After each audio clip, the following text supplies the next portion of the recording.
आंखों में चमक और प्यारी मुस्कान वाली एक अभिनेत्री जिसने 80 और 90 के दशक के बॉलीवुड में अपनी खास जगह बनाई। उनकी सादगी और खूबसूरती ने लोगों का दिल जीत लिया और वो हिंदी फिल्मों के कई हिट गानों का चेहरा बन गई। वो अभिनेत्री जिसने अक्षय कुमार, रजनीकांत, नाना पाटेकर, जैकी श्रॉफ और मिथुन चक्रवर्ती जैसे बड़े सितारों के साथ काम किया, लेकिन पर्दे पर जो उनकी चमकती मुस्कान दिखती थी, उसके पीछे का दर्द और संघर्ष बहुत ही कम लोग जानते हैं। जब मराठी अभिनेत्रियां पारंपरिक साड़ी पहनकर अपने संस्कारों की मिसाल मानी जाती थी, और इस अभिनेत्री ने ऐसा क्या कर दिया कि कोंकणी परिवार से होते हुए भी कोली समुदाय के मछुआरे उनसे इतना नाराज हो गए कि उन्हें भारी विरोध झेलना पड़ा। इस अभिनेत्री और उनके पति को उनके संगीतकार ससुर ने अपनी जायदाद से बेदखल कर दिया। इस विवाद ने ऐसा मोड़ लिया कि मामला सीधा कोर्ट तक पहुंच गया। 90 के दशक में जब बॉलीवुड में कई अभिनेत्रियां अपनी पहचान बनाने की होड़ में थी, तब वर्षा उसगावंकर ने भी अपनी खास जगह बना ली थी। लेकिन क्या आप जानते हैं इस चमकदार सफर की शुरुआत आखिर कहां से हुई? वर्षा का जन्म 28 फरवरी 1968 को गोवा के उस गांव में एक कोंकणी परिवार में हुआ। उनके पिता A.K. उसगावंकर गोवा में कैबिनेट मंत्री रह चुके हैं और उनकी मां मनिका बाई उसगावंकर एक शास्त्रीय गायिका थी। वर्षा का बचपन साधारण था, लेकिन उनके सपने बेहद ऊंचे थे। उनकी शुरुआती पढ़ाई पणजी के डेम्पो हायर सेकेंडरी स्कूल में हुई और बाद में उन्होंने गोवा यूनिवर्सिटी से ग्रेजुएशन पूरा किया। वर्षा का एक्टिंग की ओर रुझान बचपन से ही था। उनके सपने थिएटर के मंच से शुरू हुए।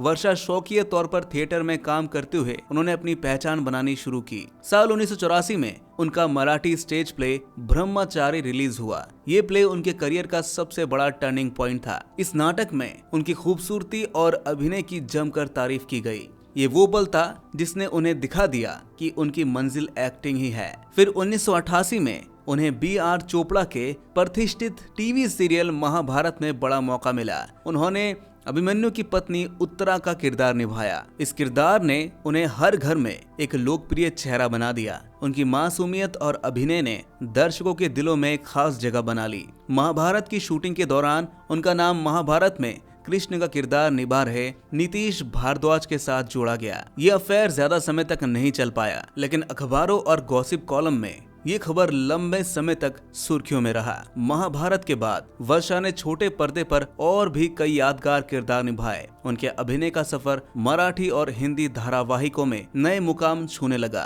मराठी शो आकाश झेप और एका मेकान साथी में उनकी भूमिकाएं दर्शकों के दिलों को छू गई। वहीं हिंदी धारावाहिकों की बात करें तो अलविदा डार्लिंग, अनहोनी और चंद्रकांता में उनके अभिनय की खूब चर्चा हुई। चंद्रकांता में उनके किरदार रूपमती को दर्शकों ने बेहद पसंद किया। उनके अभिनय ने उन्हें छोटे पर्दे की दुनिया में एक खास पहचान दी। लेकिन वर्षा का सबसे बड़ा रोल 1995 में आया। इस साल उन्होंने भारतीय इतिहास की एक ऐसी शख्सियत का किरदार निभाया जिसे हर कोई याद करता है। उन्होंने झांसी की रानी सीरियल में रानी लक्ष्मीबाई का मुख्य किरदार निभाया। उनकी अदायगी और साहसिक अभिनय ने दर्शकों को इस कदर प्रभावित किया कि वो छोटे पर्दे की सबसे प्रसिद्ध अभिनेत्रियों में गिनी जाने लगी। दर्शकों ने उन्हें न केवल एक कलाकार के रूप में बल्कि भारत की बहादुर महिला का प्रतीक मान लिया। मराठी फिल्मों में वर्षा का करियर भी बेहद शानदार रहा। 1990 के दशक में उन्होंने कई मराठी हिट फिल्मों में काम किया, जैसे गमंत जनमत, हमाल दे धमाल, सगठी कड़े बोबा, शेजारी शेजारी, एक होता विदूषक, लपांडव और अफलातून। इन फिल्मों में उनके अभिनय और खूबसूरती ने उन्हें मराठी सिनेमा की टॉप अभिनेत्रियों में शामिल कर दिया। इसी सफलता के बाद उन्हें बॉलीवुड से भी ऑफर्स मिलने शुरू हो गए। वर्षा का बॉलीवुड डेब्यू 1991 में हुआ और उन्होंने हिंदी फिल्म दूध का कर्ज से बॉलीवुड में कदम रखा। इस फिल्म में जैकी श्रॉफ और नीलम मुख्य भूमिकाओं में थे। वर्षा ने इस फिल्म में कजरी का किरदार निभाया, हालांकि उनका रोल छोटा था। इसके बाद उन्होंने अक्षय कुमार के साथ फिल्म हत्या में काम किया। 1993 की देशभक्ति फिल्म तिरंगा में उन्होंने राजकुमार और नाना पाटेकर जैसे दिग्गज कलाकारों के साथ स्क्रीन शेयर की। इस फिल्म में उनका किरदार शांति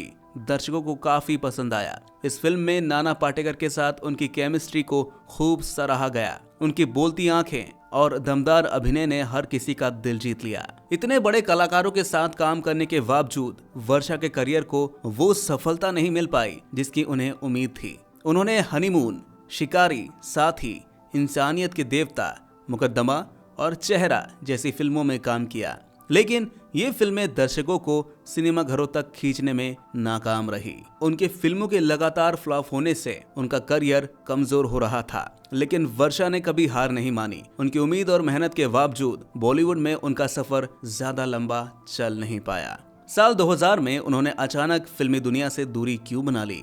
उन्होंने म्यूजिक डायरेक्टर रविशंकर शर्मा के बेटे अजय शर्मा से शादी कर ली। शादी के बाद वर्षा ने ग्लैमर की दुनिया को अलविदा कह दिया, लेकिन क्या ये उनका अपना फैसला था या हालात ने उन्हें ऐसा करने पर मजबूर कर दिया? ऐसा कहा जाता है कि लगातार फ्लॉप फिल्मों और असफलताओं से निराश होकर उन्होंने ये कदम उठाया। शादी के बाद भी वर्षा ने कुछ सपोर्टिंग रोल्स किए।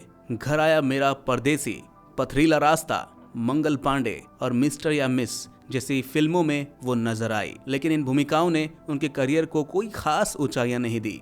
वर्षा की जिंदगी सिर्फ संघर्षों और असफलताओं तक सीमित नहीं रही। उनके नाम से जुड़े विवादों ने भी उनकी जिंदगी को झकझोर कर रख दिया। एक बार उन्होंने एक इंग्लिश मैगजीन के लिए टॉपलेस फोटोशूट कराया। उस समय जब मराठी अभिनेत्रियां पारंपरिक वस्त्रों में ही नजर आती थीं, वर्षा का ये कदम विवादों का कारण बन गया। इससे न केवल उनकी छवि पर बल्कि उनकी निजी जिंदगी पर भी गहरा असर पड़ा। इसके बाद वर्षा का एक विज्ञापन भी विवादों में घिर गया था। ये एक फिश सेलिंग ऐप का विज्ञापन था। इसमें कहा गया था कि बाजार की मच्छी के साथ बदबू फ्री। इस विज्ञापन ने मछुआरे के कोली समुदाय को आहत किया। कोली समुदाय ने इस विज्ञापन को मछुआरे का अपमान बताते हुए विरोध किया। वर्षा का पारिवारिक जीवन भी विवादों से अछूता नहीं रहा। 2012 में उनके ससुराल वालों के साथ प्रॉपर्टी को लेकर विवाद हुआ। उनके ससुर ने अपनी वसीयत में वर्षा और उनके पति को बेदखल कर दिया। उनके ससुर के वसीयत में लिखा गया था कि वर्षा और उनके पति ने उनके आखिरी दिनों में उनकी देखभाल नहीं की, इसलिए उनको जायदाद का हिस्सा नहीं दिया गया और ये मामला कोर्ट में भी पहुंचा। आज 56 साल की हो चुकी हैं वर्षा। वो लाइमलाइट से दूर हैं, लेकिन वो सोशल मीडिया पर एक्टिव रहती हैं और अपने फैंस के साथ तस्वीर और वीडियोस शेयर करती हैं। लंबे समय बाद वो द कपिल शर्मा शो में नजर आई थी, लेकिन क्या आप जानते हैं कि 35 फिल्मों में काम करने के बावजूद उन्हें वो पहचान क्यों नहीं मिली जिसकी वो हकदार थी? गलत फैसले और फिल्मों के चयन में जल्दबाजी उनके करियर के लिए घातक साबित हुआ। उनकी जिंदगी संघर्ष, सफलता और विवादों का एक ऐसा संगम है जो हर किसी को कुछ सोचने पर मजबूर कर देती है।